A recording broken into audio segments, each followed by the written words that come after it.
बिस्मिल्लाहिर्रहमानिर्रहीम, अस्सलाम वालेकुम। प्रोग्राम ज़ेरे बहस में खुश आमदीद। मैं हूँ आपका मेज़बान ज़ौक़ अहमद। नाज़रीन, रवां हफ्ते पाकिस्तान के अंदर SCO समिट का इनकाद होने जा रहा है और ये पाकिस्तान के लिए इंतहाई अहम है।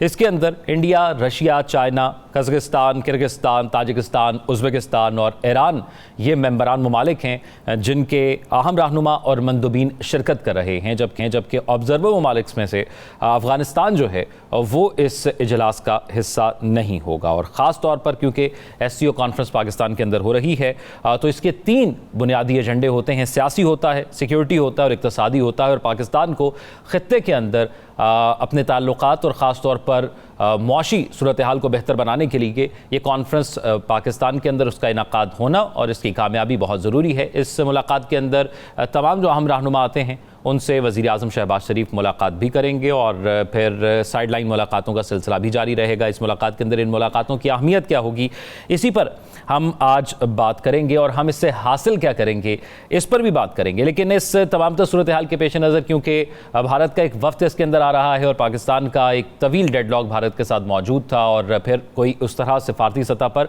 रवाबित भी उस तरह नहीं थे, तो इस वफ्द की पाकिस्तान आमद के हवाले से भी इसको बहुत ज़्यादा देखा जा रहा है कि कैसे यहाँ पर इन ताल्लुकात में क्या ये डेडलॉक ख़त्म हो जाएगा, क्योंकि ये वाज़े तौर पर भारत की तरफ से भी कह दिया गया है क्योंकि SCO की एक समिट है, ये उसके अंदर शिरकत कर रहे हैं तो उसके अलावा किसी और मौजू पर गुफ्तगू नहीं होगी। लेकिन पाकिस्तान के अंदर जो सियासी माहौल है वो भी अहमियत का हामिल है, क्योंकि इस अहम कॉन्फ्रेंस जिसका इनकाद और फिर इसकी कामयाबी पाकिस्तान के लिए एक बड़ी कामयाबी के तौर पर सामने आएगी। वहाँ पर एक जमात पाकिस्तान तहरीक इंसाफ जो है वो इन्हीं दिनों के अंदर इस्लामाबाद में एहतजाज का ऐलान कर चुकी है। अब क्या ये वक्त मुनासिब है एहतजाज के लिए? हम मानते हैं कि जब हुकूमतें जो हैं वो अहम मामलात के अंदर होती हैं तो आपके पास एक बारगेन की अच्छी पोजीशन होती है।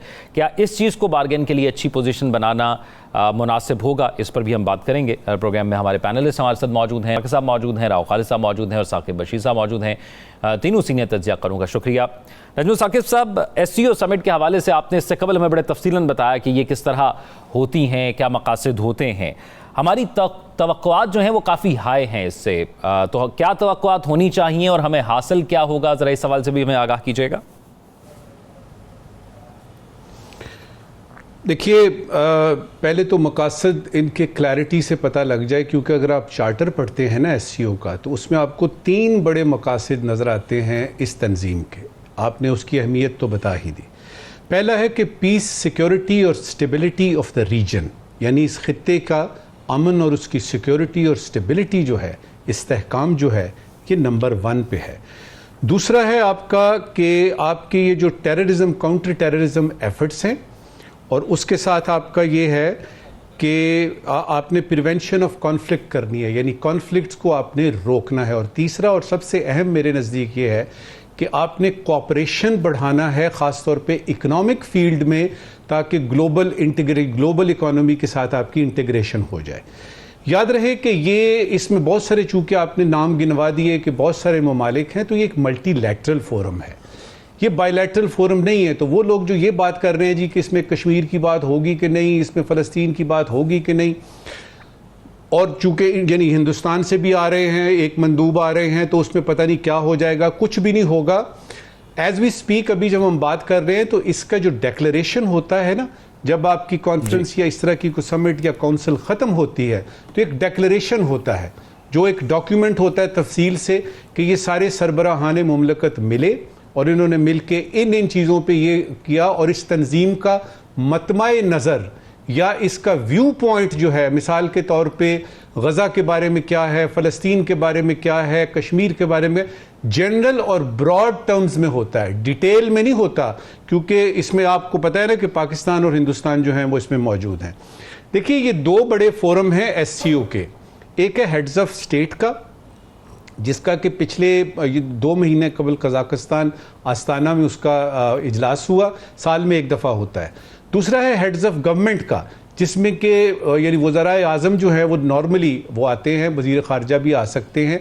अब इन पे ये है कि जो हेड्स ऑफ स्टेट का होता है उसमें हेड्स ऑफ स्टेट डायरेक्शन देते हैं, प्रायोरिटीज सेट करते हैं, और उसके बाद जो ये वज़राए आज़म का होता है जो कि ख़ुद भी यानी 1 साल में 1 दफ़ा होता है, इसमें क्या होता है, सबसे पहले वो जो प्रायोरिटीज़ उनको मिलती हैं या वो जो हिदायत हेड्स ऑफ स्टेट देते हैं उसको किस तरह से अमली जामा पहनाना है, ख़ास तौर पे इकोनॉमिक कोऑपरेशन में, तो वो आपके वज़राए आज़म करते हैं। और साथ ही बजट अप्रूव होता है, जिसको सेक्रेटेरिएट इसका है ना, उसका बजट वगैरह कि किस तरीके से अगर ये हम प्रोजेक्ट्स करेंगे तो उसमें बजट कैसे होगा। तो ये हो गया आपके दो इंपॉर्टेंट इसकी काउंसिल। 3 और भी काउंसिल्स इनकी हैं।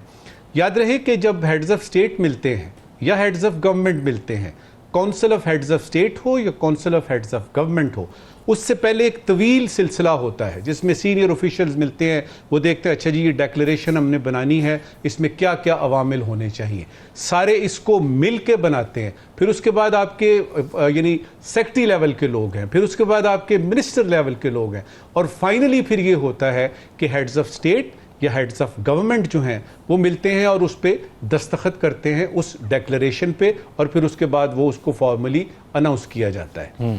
अब इसमें साइड लाइन्स की मीटिंग्स होती हैं। इसके अलावा एक और अहम चीज़ इसमें होती है, उसको हम रिट्रीट कहते हैं। जब इस तरह की कोई इंटरनेशनल कॉन्फ्रेंस होती है तो उसमें यानी कॉन्फ्रेंस से जब बाहर निकलते हैं तो कुछ 3-4 घंटे उसमें ऐसे होते हैं जिसमें ये सारे हेड्स ऑफ गवर्नमेंट या हेड्स ऑफ आपके जो है स्टेट हैं वो एक इनफॉर्मल मीटिंग करते हैं। उसमें कोई नोट टेकर नहीं होता, मिनट नहीं को लेता, वो आपस में बात करते हैं। ये बड़ी एक अहम चीज होती है, रिट्रीट इसको कहते हैं। अब पता नहीं इस्लामाबाद में जो हो रही है ये रिट्रीट होगी कि नहीं। इसमें बहुत सारे अहम मामलात जो हैं वो 2-3 लफ्ज़ों में यानी हो जाते हैं। मिसाल के तौर पे अगर रूस का है या चाइना का है और पाकिस्तान वहाँ यानी उनके भी वज़ीर आज़म या हेड ऑफ स्टेट हैं यानी सदर मोहतरम हैं, तो वो 2-3 बातों में ही बात करके तो पूरी कर सकते हैं। तो ये भी उसका एक अहम पहलू होता है। देखिए ये मेज़बानी जो है ना, ये जो आपने वो खदशे का इजहार किया, अब उसकी तरफ आते हैं, 2 मिनट उस पर लगाते हैं। इस तरह की कोई कॉन्फ्रेंस होती है तो उसके 2 पहलू होते हैं बुनियादी। पहला पहलू होता है लॉजिस्टिक्स का, जिसमें होता है कि ये आज इतने बड़े बड़े लोग आ रहे हैं, इतने बड़े बड़े डेलीगेशंस आ रहे हैं, इन्होंने रहना कहाँ है, इनकी ट्रांसपोर्टेशन का क्या बंदोबस्त है, इनकी एयरपोर्ट पे प्रोटोकॉल कैसे होगी, इनकी सिक्योरिटी का क्या यानी बंदोबस्त है, ये सारे जो हैं ये लॉजिस्टिक्स में आते हैं। दूसरा होता है आपका सब्सटेंटिव पार्ट, जिसमें होता है कि इसमें बात क्या होनी है, डेक्लेरेशन कैसे बनेगी। और मैं चूँकि एक बहुत बड़ी कॉन्फ्रेंस यहाँ करवा चुका हूँ, उस टीम का हिस्सा था जिन्होंने यहाँ सार्क करवाई, और मैं जानता हूं कि इस वक्त यानी डेक्लेरेशन ऑलमोस्ट तैयार हो चुकी है, बस वो फाइनल टचेस दिए जा रहे हैं। नजम साहब ये बता दीजिए, डेक्लेरेशन का आपने 2-3 दफा जिक्र किया, डेक्लेरेशन का इख्तियार किसके पास होता है? ये पाकिस्तान डिसाइड करेगा कि किन मौज़ूआत पर गुफ्तगू होनी चाहिए, या ये फिर एक कमेटी उनकी मुकम्मल जो पूरी तंजीम की? ये सारी चीजें जिस तरह मैंने कहा ना कि सीनियर ऑफिशियल्स जब मिलते हैं ना बहुत पहले इसको यानी कॉन्फ्रेंस से पहले, तो वहां पे बात होती है, एजेंडा सेट होता है। और नॉर्मली क्या होता है कि जो पीछे डेक्लेरेशन हुई थी ना उसको सामने रखा जाता है और उसमें से देखा जाता है कि कौन सी ऐसी बातें थी जो हमने की और उस पर अमल दरामद नहीं हुआ, तो उसको बीच में शामिल करते हैं। फिर जो एक साल में खित्ते में या आलमी तौर पे कुछ चीज़ होती है, मिसाल के तौर पे जब पिछली दफ़ा ये हेड्स ऑफ गवर्नमेंट का हुआ था तो उस वक्त गज़ा की सूरत हाल जो है वो ऐसी नहीं थी, इजराइल को पे हमला नहीं हुआ था ईरान का, और मिडल ईस्ट में जंग का ख़तरा नहीं था। तो इस दफ़ा जो मेन फोकस होगा वो होगा इस सूरत हाल में। पाकिस्तान ने अकेले फैसला नहीं करना, ये फैसला कंसेंसस से होता है, सारे लोग मिल के बात करते हैं, फिर ड्राफ्टिंग होती है और उस ड्राफ्टिंग कमेटी में बड़े बड़े जय्यद लोग बैठे होते हैं और वो कॉमा सेमीकोलन ये इसका ये मतलब निकलेगा, बड़ी एहतियात से ये डॉक्यूमेंट बनाया जाता है। यूक्रेन की बात इसमें कम ज़रा थोड़े से लो लेवल पे होगी, इसलिए कि रूस उसमें शामिल है और चाइना उसमें शामिल है, और चूंकि इस ब्लॉक को समझा जाता है कि ये ईस्टर्न ब्लॉक है vis-a-vis the western bloc, तो उसमें जो ईस्टर्न ब्लॉक को सूट करती हैं चीज़ें वो इसमें आएंगी। इस वक्त की आखिरी बात ये याद रहे कि SCO इसके साथ ही ब्रिक्स भी है और उसमें भी इंडिया है और रूस है और चाइना है। तो सवाल ये पैदा होता है कि UN में तो 193 मेंबर हैं, ये इस तरह की रीजनल ऑर्गेनाइजेशंस बनाने की और फिर एक ही जैसी बनाने की ज़रूरत क्या है? उसका सिंपल सा ये जवाब है कि सारे मामलात UN में हल नहीं होते, खित्ते के अपने अलहदा भी प्रॉब्लम्स होते हैं, लिहाजा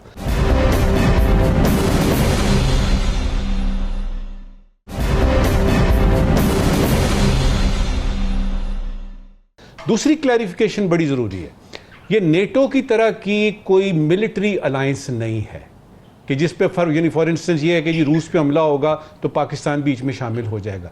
ये purely counter terrorism oriented, economics oriented और कॉन्फ्लिक्ट फ्री करने के लिए ये तंजीम बनी है। अब आखिरी इसकी बात ये है जो आपने बात खदशे का इजहार किया, देखिए पीटीआई के तमाम अगर मान लिए जाएं कि उनके तमाम की तमाम शिकायत दुरुस्त हैं, उनके तमाम के तमाम मसाइल का जो है वो हल होना चाहिए, ये मानने के बाद बात कर रहा हूँ कि ये पाकिस्तान के लिए एक बहुत अहम, बहुत ही ज़्यादा अहम ये कॉन्फ्रेंस है और इसमें किसी किस्म का अगर आपने कुछ करना है तो 2 दिन का इंतज़ार कर लें, 15-16 की बात है और उसके बाद जो मर्जी करें। याद रहे कि ये पीटीआई पाकिस्तान की एक सियासी जमात है, बिल्कुल, और अगर पाकिस्तान को आइसोलेट करने के लिए हिंदुस्तान जैसे दुश्मन जो हैं वो लगे हुए हैं तो उनको क्यों खामखा अपने मौका देना है कि उनको पता लगे देखिए जी पाकिस्तान एक कॉन्फ्रेंस नहीं करवा सकता। तो ये बहुत ज़्यादा अहम, बहुत ज़्यादा सेंसिटिव है और इसके लिए ज़रूरी है कि तमाम सियासी जमातें बल्कि तमाम अवाम मिलके इसको कामयाब बनाने की कोशिश करें। बिल्कुल यकीनी तौर पर, और इसकी कामयाबी में पाकिस्तान की इज्जत भी है और पाकिस्तान की कामयाबी भी है। जैसे मैंने पहले कहा कि वक्त की ज़रूरत है। राव खालिद साहब, पाकिस्तान को ख़ास तौर पर इसके अंदर जो सिक्योरिटी और उसके साथ साथ तिजारती जो 2 अहम पहलू हैं, इसमें पाकिस्तान को ज़रूरत है कि वो अपने मसाइल को, अपनी चीज़ों को उजागर कर सके। तो एक तो ये बताइएगा, दूसरा जिस तरह नजम साकिब साहब ने कहा कि इसमें रशिया मौजूद है तो यूक्रेन की उस तरह बात नहीं होगी, तो ईरान मौजूद है तो क्या फ़लस्तीन की उस तरह बात हो पाएगी, और पाकिस्तान क्योंकि इसके अंदर मौजूद है तो क्या कश्मीर की उस तरह बात हो पाएगी। और दूसरा फिर ये एक जो पहलू पाकिस्तान तरीके इंसाफ का है कि क्या मुनासिब वक्त है, आपको क्या लगता है? देखिए, एक तो बुनियादी तौर पे बड़े एजाज़ की बात है कि हम इसको होस्ट कर रहे हैं और ये ओकेजन्स होते हैं जहाँ पे आपने अपने मुल्क को प्रोजेक्ट करना होता है कि वो कितना कैपेबल है, किस तरह से ऐसी कॉन्फ्रेंस को होल्ड करता है और किस तरह से अपने मेहमानों की इज़्ज़त अफजाई करता है, अपने मुल्क को किस तरह से पेश करता है। तो ये इस हवाले से तो बड़ा है, इसमें सारे मुल्क की ज़िम्मेदारी है, आवाम की भी ज़िम्मेदारी है, इदारों की भी ज़िम्मेदारी है, पीटीआई की भी ज़िम्मेदारी है कि ऐसे मौके के ऊपर जो है वो इस किस्म का जेस्चर ना जाए जिससे जो हमारे मेहमानों को ये तासर मिले कि ये ऐसे ही लोग हैं, हर वक्त रौला डाले रखते हैं, फड्डा किए रखते हैं, ये कुछ सीरियस नहीं है अपने मामलात को सही तरीके से, सियासी मामलात को भी चलाने के। तो और हुकूमत का रवैया भी बेहतर होना चाहिए। हुकूमत भी पीटीआई का जो कॉल है उसके ऊपर वो अब के मार वाली उन्होंने रखी हुई है पोजीशन, तो इतनी दफ़ा वो मार के चले गए आपको, अब फिर आप उनको कह रहे हैं आके दिखाओ, उनसे इंगेज करें, बात करें और ये सारा ख़त्म करें। मेरा ख्याल है प्रेशर है अंदरूनी तौर पे भी पीटीआई पे है, अगर थोड़ा अच्छे तरीके से बात कर ली जाए ख्वाजा आसिफ की बड़कों से हट के, तो मेरा ख्याल है मामलात बेहतर हो सकते हैं। तो जहाँ तक इस फोरम की बात है, एक तो इसमें बड़ी इंपॉर्टेंट चीज़ ये है कि हम जो बड़े अरसे बाद हमें ख्याल आया 50s के बाद के रीजनल अप्रोच ज़्यादा बेहतर है। हम 7 समंदर पार दोस्तियां रख के भुगत चुके हैं, बहुत से मसाइल का शिकार रहे हैं, और जब हमें मुसीबत पड़ती है तो 7वां बैरी बेड़ा ही नहीं पहुंचता फिर। तो इसलिए हमें चाहिए कि रीजन में हम ज़्यादा रिलेशनशिप अपने बिल्ड करें, बेहतर करें। चाइना से तो हमारा है ही है, बड़ा अरसा हमने टेकन फॉर ग्रांटेड लिया, पड़ोसी है, बड़ा समुंदर से गहरी और हिमालय से ऊंची, शहर से मीठी दोस्ती हम समझते रहे।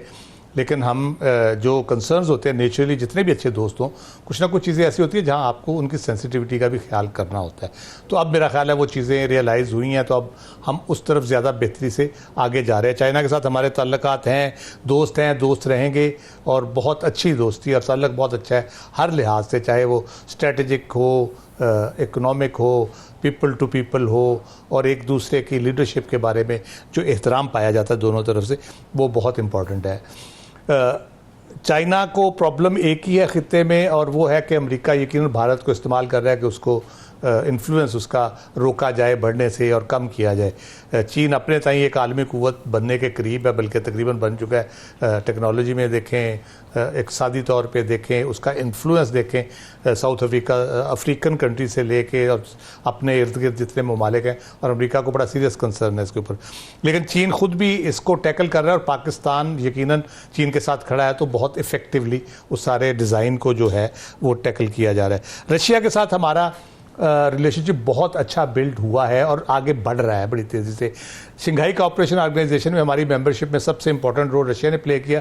अभी ब्रिक्स की मेंबरशिप के लिए भी वो बहुत यकीनन बहुत अच्छे पेश है उसमें। ओवरऑल इस फोरम की अगर जब हम बात करते हैं तो उसमें सिक्योरिटी ख़तरात और ख़ित्ते का अमन एक ऐसा कॉमन गोल है जो इस फोरम पे अचीव करने का बार बार हर डिक्लेरेशन में आपको मिलेगा, अभी भी आएगा, उसमें भी ये चीज़ें होंगी। तो जब हम इसकी बात करते हैं तो उसमें वो कन्फ्लिक्ट यकीनन बिटवीन द लाइंस आती हैं जो खित्ते के अमन के लिए ख़तरा है, जिसमें भले फ़लस्तीन का मसला हो, भले कश्मीर का मसला हो, वो ऑब्वियसली वो पॉपअप होती हैं वो चीज़ें।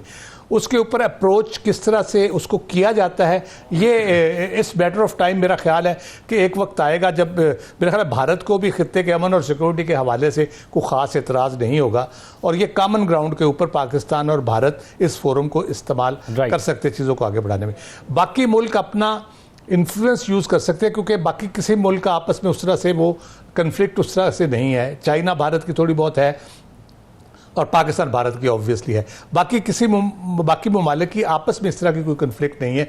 तो ये जो चीज़ें हैं ये फोरम किसी न किसी सतह पे यूज़ होगा। 2020 में मेरा ख्याल है इसकी कोशिश की गई थी पाकिस्तान की तरफ से, बाकी ममालिक से थोड़ा सा एंगेज किया गया इस इशू के ऊपर कि खित्ते में अमन और इस्तेहकाम और सिक्योरिटी अगर बेहतर नहीं होगी तो ये फोरम जितने हमने बनाए हुए हैं, SCO, ब्रिक्स हो या सार्क हो, ये इनइफेक्टिव रहेंगे क्योंकि कोई कन्फ्लिक्ट छोटी मोटी भी होगी तो वो सारी उसको सबोटाज कर देगी, उस सारी एक्टिविटी को। ट्रेड रिलेशंस आपके हों, इकोनॉमिक रिलेशंस आपके हों, स्ट्रेटजिक रिलेशंस हों, दीगर जो सियाहत के हवाले से मुल्क बहुत अच्छे हैं, ये सारे ट्रैवल किया जा सकता है। तो मेरा ख्याल है कि ये पॉपअप होती हैं चीज़ें, किस सतह पे होती हैं उसका हल निकाला जाता है, इन फोरम पे नहीं निकाला जाता, लेकिन होंगी ज़रूर, ये डिस्कस भी होती हैं और लोगों के जहन में भी होती हैं कि ये मामला इम्पॉर्टेंट हैं। खित्ते को अगर आगे बढ़ना है और बहुत बड़ी पॉपुलेशन है इस खित्ते में, रिसोर्सफुल बहुत है, एनर्जी के हवाले से देख ले, एग्रीकल्चर के हवाले से देख ले, बाकी इक़्तिसादी हवाले से भी पर कैपिटा इनकम 3-4 मुल्कों की तो ऐसी है कि वो इंटरनेशनल जो बड़े मुल्क हैं उनके बराबर तकरीबन चली जाती है। तो यकीनन उस हवाले से बहुत टेक्नोलॉजी यानी ये अगर मामलात को एक फोरम पर जब हल किया जाता है तो ये ज़्यादा फ़ायदेमंद होता है तमाम खित्ते के ममालिक के लिए।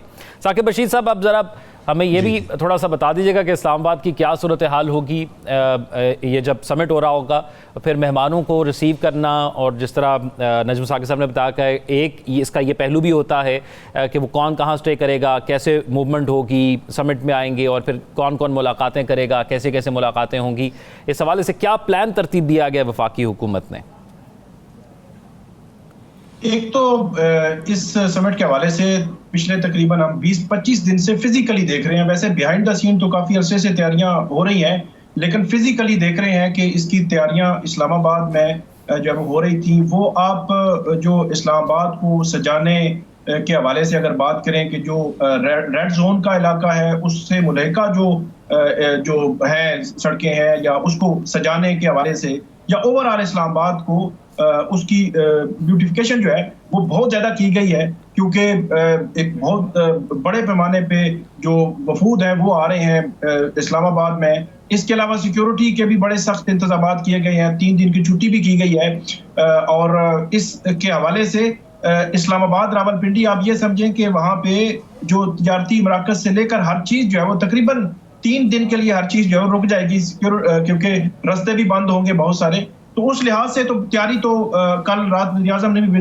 विजिट किया, सारे जो रूट्स हैं, जगह हैं जहाँ पे समिट होनी है, आज भी जो है वो आज तकरीबन जो है वो फाइनलाइज वो कर रहे हैं। इसके अलावा जो ये समिट है इसकी अहमियत बहुत ज़्यादा है खित्ते के हवाले से, ख़ास तौर पर अगरचे इसका जो एजेंडा है वो पहले से तय होता है, कोई गैर मामूली आप इसको समिट नहीं कह सकते, लेकिन फिर भी जो मौजूदा हालात हैं उनके तनाजुर में अगर देखा जाए तो ईरान इसराइल का जो एक कशीदगी का माहौल है, जो मिडिल ईस्ट में वो ईरान जो है वो मौजूद है। इसके अलावा जो है वो यूक्रेन वार जो है उसके हवाले से भी मौजूद है, अगरचे उस पर बहुत ज़्यादा बात जो है वो होती नज़र नहीं आती।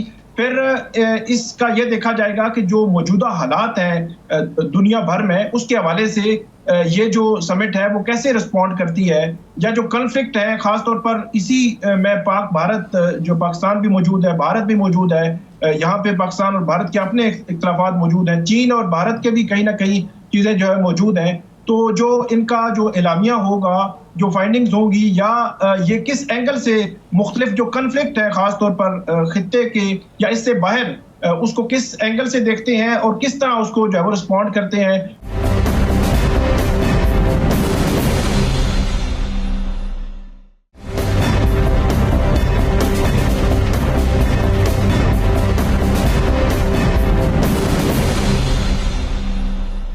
ब्रेक के बाद खुशामदीद नाज़रीन। आईनी तरमीम का ये मामला है और वक्त कम है, मुकाबला सख्त है। मौलाना फजल रहमान और हुकूमत के दरमियान जो है वो डेडलॉक बरकरार है, बज़ाहिर यही नज़र आ रहा है। और हुकूमत के साथ देने से इनकार कर दिया मौलाना फजल रहमान ने, लेकिन पीपल्स पार्टी के साथ उनकी मुशावरत का सिलसिला जारी है।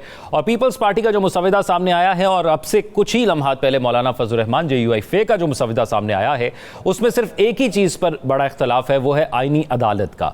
पीपल्स पार्टी ये चाहती है, और बिलावल भुट्टो ज़रदारी साहब ने भी आज कह दिया कि ये तो कायद आज़म का ख्वाब था, कायद आज़म ये चाहते थे कि आइनी अदालत बने। उन्होंने माजी में एक कॉन्फ्रेंस का हिस्सा दिया जहां पर कायद आज़म ने उन्होंने अपने ट्वीट्स में बताया कि इस चीज़ का जिक्र किया हुआ है कि आइनी अदालत बननी चाहिए, जबकि मौलाना फजल रहमान ये समझते हैं और उनकी जमात ये समझती है कि आइनी अदालत नहीं, बल्कि अगर 200 केसेस हैं तो 200 केसेस के लिए एक अलहदा अदालत क्यों बनाई जाए।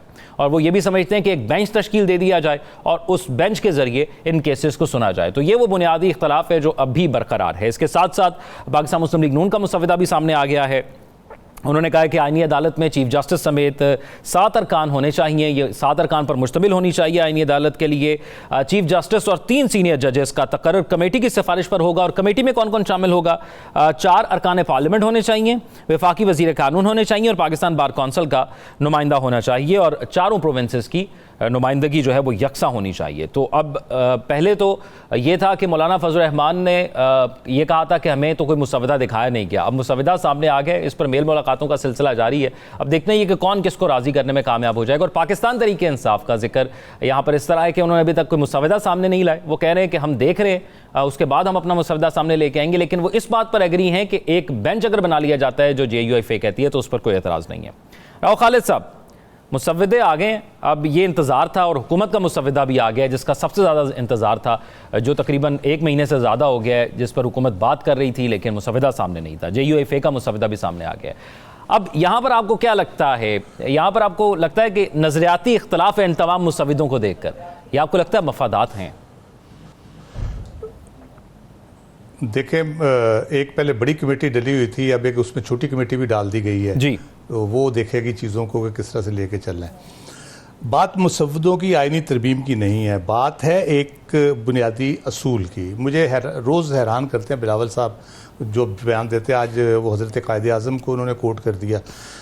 तो मसला ये होता है कि आप जब पिक एंड चूज़ करते हैं एक बयान को, उसको हिस्टोरिक कॉन्टेक्स्ट के अलावा बग़ैर उसके करते हैं, तो फिर यही नतीजा निकलता है उसका। मुझे लगता है वो ख़ुद अगर थोड़ा सा इसकी हिस्ट्री देख लेते तो उनको समझ आ जाती कि कायद आज़म जब फरमाया था उन्होंने 1931 में, तो वो किस कॉन्टेक्स्ट में था। उस वक्त पूरी दुनिया में इसके ऊपर बहस चल रही थी और उसकी वजह यही थी कि जो एग्जेक्टिव थी वो समझती थी ये अदालतें जुडिशल रिव्यू के नाम पे, अदालतों कानून की तशरीह के नाम पे हमारे मामलात में मुदाखलत कर रही हैं, दे आर नो बॉडी। बल्कि ऐसा भी हुआ कि जजों को उठा के इंडिया में पोस्टिंग कर दी गई उनकी, वहाँ से इस किस्म का झगड़ा था। लेकिन with the passage of time मैं कहता हूँ कि हम रिवर्स गियर में जाते हैं आगे जाने के बजाय। उस वक्त हर पूरी दुनिया में इस पर बहस होती थी, कॉन्स्टिट्यूशनल कोर्ट होनी चाहिए जो सिर्फ इस पे करे और इन चीज़ों को तय करे। उसके बाद हुआ ये कि आपका चार्टर ऑफ जो ह्यूमन राइट्स है वो आ गया। जब वो आया तो उसकी इम्प्लीमेंटेशन के लिए उन्होंने देखा कि ब्रॉडर जो इश्यूज़ हैं कॉन्स्टिट्यूशनल या लॉ, उसके अलावा इंडिविजुअल राइट्स का इशू भी तकरीबन उसी लेवल का है। तो वो कॉन्स्टिट्यूशनल कोर्ट करेगी या जुडिशल कोर्ट्स जो है रूटीन में वो करेगी, तय करेगी। फिर ये ओवरलैपिंग शुरू हुई, 70s में 80s में बहुत डिस्कशन हुई और फाइनली जो अब भी बहस जारी है उसके ऊपर। फाइनली नतीजा ये निकला है, वो कहते हैं कि जुडिशल रिव्यू बहुत इंपॉर्टेंट है, क्योंकि जुडिशल रिव्यू अगर नहीं होगा तो जो मुंतखब नुमाइंदे हों भले डिक्टेटर हो, उनके अंदर डिक्टेटोरियल टेंडेंसीज पाई जाती हैं। वो कानून साजी भी ऐसी करते हैं, वो ऐसे एक्ट लेके आते हैं, आइन के अंदर ऐसी तब्दीलियाँ लेके आते हैं जो इनफरादी हकूक़ को, बेसिक फंडामेंटल राइट्स को इफ़ेक्ट करती हैं। तो इसलिए जुडिशल रिव्यू कोई भी लेजिस्लेशन हो उसका बहुत ज़रूरी है। ये बहुत बेसिक पॉइंट ये इस्टेब्लिश दुनिया में हो चुका है। तो हम ये चाहते हैं कि वो जो जुडिशल रिव्यू है वो अगर हो तो हमारी मर्ज़ी के मुताबिक हो। 1973 में बिलावल साहब के नाना ने जो आइन बनाया था वो बड़ा फ्यूचरिस्टिक था, उसकी अप्रोच बिल्कुल ठीक थी, और ये मानना पड़ेगा अभी तक वो निज़ाम कामयाबी से चल रहा है। अगर आप इंडिविजुअल केसेस को लेके 2-4 वज़ीर आज़म के या 2-3 मार्शल लॉ की इंडोर्समेंट के अलावा बाकी भी हज़ार केसेस कॉन्स्टिट्यूशनल केसेस हुए हैं, फंडामेंटल राइट्स की इंप्लीमेंटेशन का हुआ है और बहुत सी चीज़ें उसमें डिसाइड हुई हैं। जैसे अभी मखसूस नशिस्तों वाला केस है, वो फंडामेंटल राइट पे जाके डिसाइड हुआ है क्योंकि वो अवाम का केस है, अवाम के वोटों का मसला है। तो आप ये कहें कि जी अगर साकिब निसार साहब या बंदयाल साहब या आसिफ कोसा साहब या इफ्तिखार चौधरी साहब ने कुछ सुओ मोटो गलत ले लिए 2-4 या उन्होंने कोई 1-2 गलत फैसले कर दिए, उस बुनियाद पर आप पूरे सिस्टम को तलपट कर दें और इतने बेहतरीन तरीके से पूरा सिस्टम अभी तक आपका उसी तरह से चल रहा है। पार्लियामेंट अगर आप इनफरादी फेल पे जाते हैं, इवन इज्तिमाई फेल पे भी जाते हैं इदारों के, तो पार्लियामेंट भी अपने ज़रा गिरबान में झांक ले एक दफ़ा। 270 मैंने ऐड कराया था जिसपे आपने ज़ियाउल्लाह के मार्शल लॉ को आईनी तरमीम करके इंडोर्समेंट दी। 270 AA भी मैंने नहीं किया था, वो भी इस पार्लियामेंट ने किया था जिसमें बिलावल साहब भी बैठे थे और बाकी बिलावल साहब के बुजुर्ग बैठे थे और बाकी लोग भी उनकी पार्टी के लोग बैठे थे जिन्होंने 270 AA करके जनरल मुशर्रफ के मार्शल लॉ को इंडोर्समेंट दी, कोर्ट के फैसले को इंडोर्स किया, उसको किया। उसके बाद 270B और 270BB हुआ जिसमें इलेक्शन डिले को आप लोगों ने कॉन्स्टिट्यूशन के तहत तहफ़्फ़ुज़ दिया, 2002 के इलेक्शन को और 2008 के इलेक्शन को। तो मैंने तो नहीं किया ये, आप भी बराबर के हिस्सादार हैं। तो मसला ये कि जब आप असूली बुनियाद पे खड़े होंगे, जब आप असूली बुनियाद पे बात करेंगे, लोग आपकी बात सुनेंगे। और दूसरी बात ये, आपको तरमीम का बड़ा शौक़ है, 18वीं तरमीम आपने की है, मुझे उसके इतलाक़ के हवाले से बता दें, आप मुतमईन हैं कि आप उसका इतलाक़ कर पाए हैं? सूबे उतने बाइख्तियार हैं जितने आपने उनको खुद मुख्तारी दी है। NFC वार्ड के ऊपर हर रोज़ आपका झगड़ा होता है, रॉयल्टी के ऊपर आपका झगड़ा होता है सूबों का मरकज़ के साथ, और अमन व अमान की सूरत को कंट्रोल करने के हवाले से आप रिक्वेस्ट करते हैं जी रेंजर्स लगा दे कराची में। तो कितना आपने इम्प्लीमेंट किया उसको? हेल्थ के हवाले से तालीम के हवाले से, लॉ एंड ऑर्डर के हवाले से 18वीं तरमीम के जो इख्तियारात आपके पास हैं कितने आपने इम्प्लीमेंट कर लिए? अगर ये कॉन्स्टिट्यूशनल कोर्ट आप बना लेंगे, आप उससे अगर समझ, मैं बार बार कह रहा हूँ, अगर आप ये समझते हैं कि वो चीज़ें नहीं होंगी जो पहले हुई हैं, प्राइम मिनिस्टर फारग नहीं होंगे या फांसी नहीं दी जाएगी या ये नहीं होंगी, ये आपकी खाम ख्याली। आपको पता है कि ये चीज़ें ऐसे नहीं रुक सकती। आप जब असूल की बुनियाद पे, जमहूरियत की बुनियाद पे और आवाम के मफाद की बुनियाद पे आप बात करेंगे, आवाम के बेहतरी के लिए बात करेंगे, तो फिर आप सही तरमीम भी करेंगे और वो इम्प्लीमेंट भी होंगी और उसका रिजल्ट भी आपकी ख्वाहिश के मुताबिक ठीक है। यानी आप समझते हैं या अपने इक़्तिदार स्पेसिफिक करके आप कोई नहीं कर सकते हासिल। ठीक है। अच्छा नजम साकिब साहब, एक ख्वाहिश का इजहार, या आपने बताया था कि आपकी एक राय भी है और आपको लगता भी है ऐसा होगा, वो ये थी कि 25 अक्टूबर रेड लाइन नहीं होगी और चीफ जस्टिस मौजूदा हैं वो चले जाएंगे, नए चीफ जस्टिस आ जाएंगे। वज़ीर कानून साहब ने आज गैर रस्मी गुफ्तगू करते हुए कहा कि जल्द नोटिफिकेशन जारी हो जाएगा। आपको लगता है ये 25 वाली डेडलाइन पे हुकूमत ने ये डेडलॉक तोड़ दिया है? लगता तो यही है कि हुकूमत ने ये फैसला कर लिया है बवजूह कि इन तरमीम को करना है चाहे जो मर्ज़ी हो जाए। दूसरी तरफ ये भी लगता है कि सुप्रीम कोर्ट के जो अंदर का माहौल है, जो बता रहा है, जो नोटिफिकेशन रजिस्ट्रार साहब कर रहे हैं जी कि फ़लानी तारीख 25 तारीख को ये होगा और फिर उनका सेंड ऑफ होगा और फिर उसके बाद जस्टिस मंसूर अली शाह का फ़लाना होगा, ये चीज़ें तो सुनने में आ रही हैं। होगा क्या ये तो अल्लाह जानता है। आप यकीन कर लीजिए किसी को कुछ नहीं पता। और ये जो सारी बातें हो रही हैं ना, ये मुसव्वदा इसका आया है, मुसव्वदा उसका आया है, देखिएगा कि ये अगर मौलाना साहब उस वक्त मान जाते जब उन्होंने के मानने से इनकार कर दिया था, उस वक्त ये मंजूर हो जाना था। अभी ये मुसव्वदे बाद में आ रहे हैं, ये आफ्टर थॉट है। जहाँ तक बिलावल साहब की बात है तो कायद आज़म के ख्वाब का उन्होंने जिक्र किया, अपने नाना के ख्वाब को भूल गए। और फिर कायद आज़म ने यह भी तो ख्वाब देखा था ना कि जो पाकिस्तान में बना रहा हूँ या पाकिस्तान जो बन रहा है उसमें इंसाफ होगा। कायद आज़म ने कोई एक ख्वाब देखा था? आप उनकी तहरीरें तो पढ़ें, आप उनकी ज़िंदगी के बारे में जानने की कोशिश करें। वो खुद एक लॉयर थे, कानून पे और यानी आइन पे उनका पूरा यकीन था। तो क्या उनके उन ख्वाबों का भी जिक्र कहीं पे होगा जो उन्होंने देखे थे, जिनको हमने बिल्कुल सत्यानाश मार के रख दिया इस आजकल के पाकिस्तान में? ये पहला सवाल। एक बड़ा इंपॉर्टेंट सवाल जो है वो मेरे दिमाग में आया जब आप और यानी राव साहब गुफ्तगू कर रहे थे। मुझे ये बताइएगा, ये सारी सियासी जमातों के जय्यद जो है ना सियासतदान, मुझे ये बता दें कि क्या पार्लियामेंट आइन के मुताबिक चलनी चाहिए या आइन जो है वो पार्लियामेंट के ही मरहूने यानी मिन्नत हो, उसके ज़ेरे एहसान हो, किसी वक्त भी चेंज हो जाएगा। अगर तो 2/3 की बात है तो क्या 2/3 अगर अक्सरियत हासिल होती है तो पाकिस्तान के बारे में या आइन के बारे में आप कुछ भी फैसला कर सकते हैं।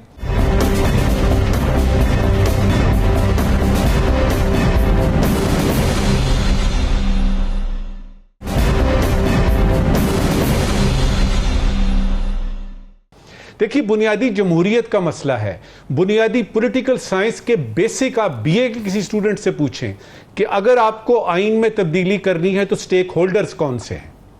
उसमें ये जो बनते हैं ना, ये जो वैसे तो ये हुकूमत ही बनी हुई है, इनके पीछे तो है ही कोई नहीं, अवाम तो पूरी किसी और के पीछे थी, तो अवाम का भी नाम ये नहीं ले सकते। सबसे बड़ा उसमें होता है यानी पार्लियामेंटेरियंस होते हैं, उसमें नेचुरली आपके स्टेक होल्डर्स, उसके बाद आपकी अवाम होती है। अवाम क्या चाहती है, किसी को परवाह है इसकी। फिर आपकी अदलिया जो कि आइन को समझती है, किसी जजेस के बेंच को इन्होंने कोऑप्ट किया है कि जी हम कर रहे हैं। वो लोग जो कि दिन रात कानून सब ये एक आर्गुमेंट दिया जाता है कि पार्लियामेंट के अंदर बैठे हुए जो लोग हैं वो अवामी नुमाइंदे हैं, अवाम से वोट लेकर आए हैं, तो फिर अवाम की सोच को लेकर वो पार्लियामेंट में आए हैं। बिल्कुल दुरुस्त है, वो अवाम के वोट से लेके आए हैं, चाहे 45 या 47, इससे गर्ज नहीं है। मैं तो कह रहा हूं कि ये अवाम के वोट लेके आए हैं, अवामी ये नुमाइंदगी करते हैं। मैं तो उसके बाद की बात कर रहा हूं कि क्या आपके पास ये इख्तियार है कि पाकिस्तान को खुदा ना खास्ता कल को 2/3 से आप फैसला करते हैं कि आइन हम एब्रोगेट करते हैं। एक जो अच्छी बात कर रहे हैं ना ये लोग, ये जो तरमीम कर रहे हैं, वो भी बताता चलूं आपको। अच्छी बात ये कर रहे हैं कि जब पहले बात होती थी कि 1998 में एब्रोगेट हो गया, 1962 में हो गया, 1969 में हो गया, किसी फौजी डिक्टेटर ने आइन के परखचे उड़ा दिए। अब आज से 20 साल बाद क्या बात हो रही होगी। इन तीनों का जब जिक्र आएगा ना, तीनों जमानों का, जब आइन एब्रोगेट हुआ था तो साथ में ये भी आएगा कि एक अवामी हुकूमत भी आई थी, एक कोलिशन गवर्नमेंट आई थी, जिसके होते हुए आइन के परखचे उड़ा दिए गए। ये चीज आएगी और ये चीज आपको अभी तो अंदाजा नहीं है इसका, अभी तो आपको जुनून है कि करना है बस आपने। इस वक्त की आखिरी बात, आज के जजेस हजरात जो खत लिख रहे हैं ना, ये उनके लिए खास पैगाम है इन तरामीम में। और मुझे ये खत लिखने वाले जजेस जो है ना, कल को इनके पास 2 ऑप्शंस होंगी, या तो ये अब यानी कोई और करियर ढूंढेंगे, कोई किसी और करियर का इंतखाब करेंगे, या फिर अपने इस्तीफे तैयार करके अपनी अपनी जेबों में रखेंगे। क्योंकि इस किस्म के माहौल में, जिसमें किसी की ट्रांसफ़र किसी वक्त भी कहीं पे भी कर सकती है हुकूमत, अपनी मर्जी से जज को दाएं बाएं कर सकती है, अपनी मर्जी से जज लगा के और उससे अपनी मर्जी के फैसले ले सकती है, तो जो इंटेग्रिटी वाले जजेस हैं उनके पास यही 2 ऑप्शन बचती हैं, या वो इस्तीफे दे देंगे या कोई और करियर करेंगे। क्योंकि इस माहौल में किसी इंटेग्रिटी वाले जज का काम करना निहायत मुश्किल। यानी आपको लगता है कि तारीख में इसको कैसे याद रखा जाएगा, ये आज इनको सोचना होगा। साकिब रशीद साहब, अहम मामला एक और भी अब सामने आ गया है कि मुजव्वज़ा जो आइनी तरमीम की बात की जा रही है, इसके खिलाफ दरख्वास्त सुप्रीम कोर्ट में लग गई है और 3 रुकनी बेंच उसकी समाअत करेगा। तो उस हवाले से क्या तफसीलात हैं और किस किस की जानिब से ये दरख्वास्तें दायर की गई थी?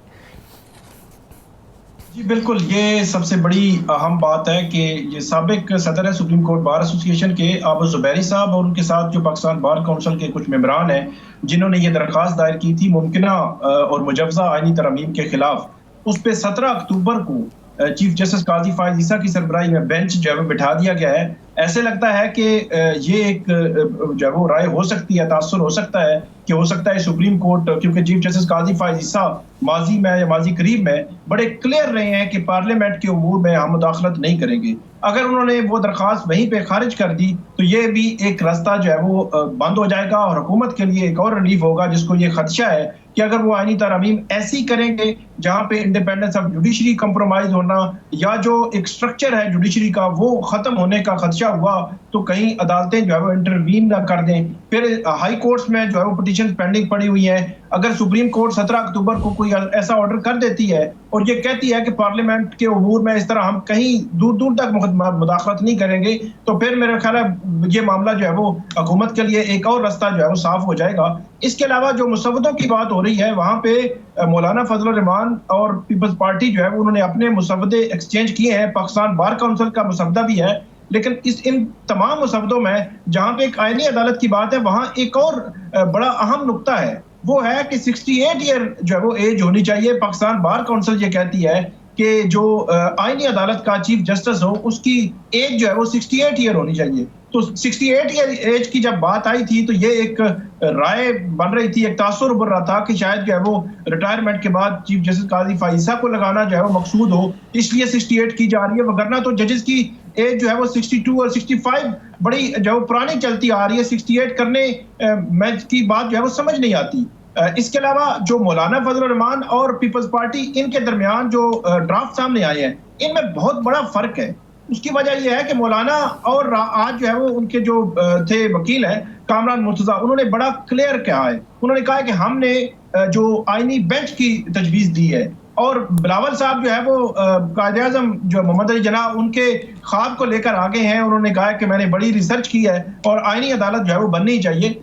ये एक बड़ी जो वो क्लियर बात है कि हुकूमत 17 अक्टूबर के बाद किसी वक्त भी इजलास बुलाकर ये जो है वो आईनी तरमीम करने की कोशिश करेगी। जो पीटीआई है वो ये कह रही है कि ये बहुत बड़ा एक सेटबैक होगा और पैरेलल एक जो है वो अदालत हुकूमत खड़ा करना चाहती है। उनका ये कहना था कि ये डिले किया जाए इसमें, और जो पीटीआई है उसकी जो प्लानिंग लग रही है कि 17 अक्टूबर के बाद दोबारा एहतजाज और प्रोटेस्ट, इसी तरह जैसे इस्लामाबाद बंद हुआ था, दोबारा से वो मामला खुल सकते हैं अगर हुकूमत जो है वो उसी जानिब गई। इसके अलावा एक और जो पर्सन स्पेसिफिक और पर्सन स्पेसिफिक जो लेजिस्लेशन है कि आईनी अदालत के अलावा जो ट्रांसफर पोस्टिंग वाला मामला था वो भी जो मौलाना है उनके तजावीज़ में नहीं है। मिलिट्री कोर्ट्स वाला मामला जो है वो उनकी तजावीज़ में नहीं है। आर्टिकल 199 से जो बुनियादी हुकूक के कुछ मामला थे, कुछ जो क्लासेज है वो निकालने वाला, वो नहीं है। तो मौलाना और पीपल्स पार्टी की जो दोनों मुसवदे हैं वो आपस में बिल्कुल मिसमैच है। उनको ऐसा करना कोई दरमियाना रास्ता, मुझे नहीं लगता कि दरमियाना रास्ता जो है वो निकल सकेगा। और दूसरी जानिब जो जस्टिस मंसूर अली शाह साहब हैं, उनका नोटिफिकेशन जो है वो लटका हुआ है और 10-12 दिन रह गए हैं। एक वजह जो और जो चीफ जस्टिस काजी फाइसा, उनको जो सुप्रीम कोर्ट की तरफ से जो डिनर दिया जा रहा था, उन्होंने कहा है कि वो डिनर वो नहीं लेंगे और उसमें 20 लाख रुपए खर्चा आता है, तो वो ये खर्चा जो है वो नहीं करना चाहते। लेकिन दूसरी जानिब ये बात भी की जा रही है कि जब एक आउटगोइंग चीफ जस्टिस डिनर ले रहा है, फुल कोर्ट ले रहा है, तो इनकमिंग चीफ जस्टिस है कौन?